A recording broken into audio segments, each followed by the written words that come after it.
मदरसा education act 2024 को Allahabad high court ने असंवैधानिक घोषित कर दिया है। इसके बाद उत्तर प्रदेश सरकार को एक योजना बनाने का भी निर्देश दिया गया है ताकि वर्तमान में मदरसों में पढ़ रहे छात्र छात्राओं को औपचारिक शिक्षा प्रणाली में समायोजित किया जा सके। और इस पर हमारे सहयोगी सैयद फिरोज आलम ने मुस्लिम धर्म गुरु मौलाना सैफ अब्बास से खास बातचीत की है। उन्होंने क्या कुछ कहा है, चलिए आपको सुनवाते हैं। मदरसा एजुकेशन 2004 एक्ट को इलाहाबाद हाई कोर्ट ने असंवैधानिक करार दिया है। ज्यादा बात करने के लिए खुद मौलाना सैफ अब्बास हमारे साथ में। हम समझते हैं कि कोर्ट के इस फैसले को किस तरह देखते हैं मौलाना साहब। बिस्मिल्लाहिर्रहमानिर्रहीम। देखिए, जो कोर्ट से फैसला आया है, मैं ये समझता हूँ कि असंवैधानिक अगर कोई पब्लिक की चीज हो तो उसमें जल्दी से समझ में आ जाएगा, भाई पब्लिक को इल्म नहीं था, जनता ने कुछ काम किया। लेकिन एक सरकार के द्वारा गठित किया हुआ मदरसा बोर्ड, उसका एक्ट को इस तरीके से कहना ये आश्चर्यजनक है।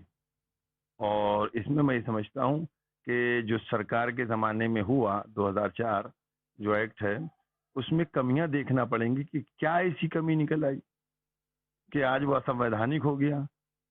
तो उस सरकार को आप बताइए कि जिस सरकार ने जो है असंवैधानिक काम कर दिया।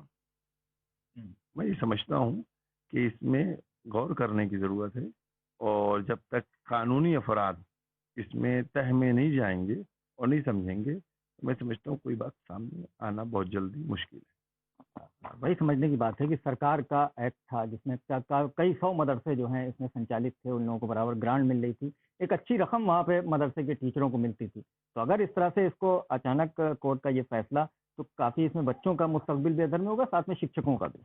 भाई इसमें दोहरा नुकसान है। जो स्टूडेंट्स हैं, जो छात्र हैं, उनका भविष्य खतरे में आ जाएगा, और जो शिक्षक हैं उनका रोजगार खतरे में आ जाएगा। तो ये दोनों चीजें बड़ी प्रॉब्लम में आ जाएंगी ना।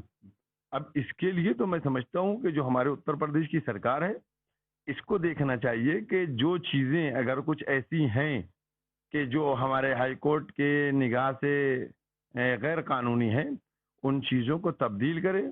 क्योंकि मैं समझता हूँ हजारों बच्चे, उनकी शिक्षा खतरे में आ जाएगी। जहां हम एक तरफ अभियान चला रहे हैं शिक्षा का, उस पर असर पड़ेगा। दूसरी तरफ हम रोजगार की बात कर रहे हैं, वो हजारों टीचर का रोजगार चला जाएगा। तो ये बात बहुत ही मुश्किल में ले आएगी।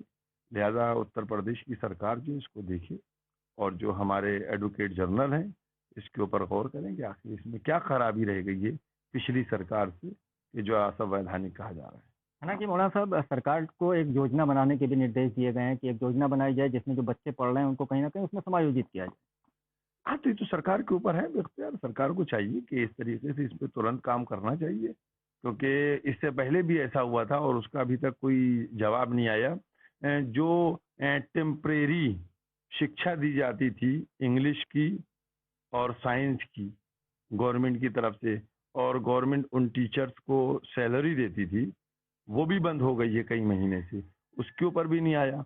तो मैं समझता हूँ कि अगर इस तरीके से होंगे मामला, तो शिक्षा जो है जहाँ जोर दिया जा रहा है वो आगे बढ़ने के बजाय पीछे की तरफ चली जाएगी। हाँ साहब, क्योंकि आप लोग भी मदरसे से जुड़े हुए हैं, तो अब इस तरह के फैसले के बाद अब अगला कदम आप लोगों का क्या?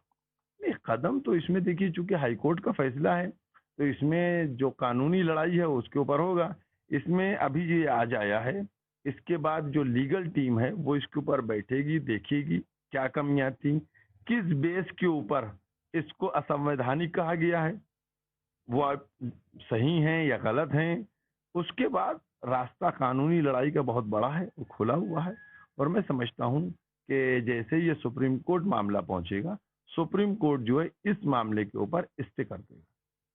तो देखा आपने, मौलाना सैफ अब्बास हमारे साथ थे, जिनका कहना है कि एक लंबी लड़ाई है और हम देखेंगे, हमारा जो लीगल टीम है उसको देखेगी किन किन चीज़ों के ऊपर आखिर इसको असंवैधानिक घोषित किया गया, और एक लंबी लड़ाई है और आगे सुप्रीम कोर्ट भी, इनको उम्मीद है कि हमारे हक में ही फैसला करेगा। इंडिया न्यूज़ के लिए लखनऊ से सैयद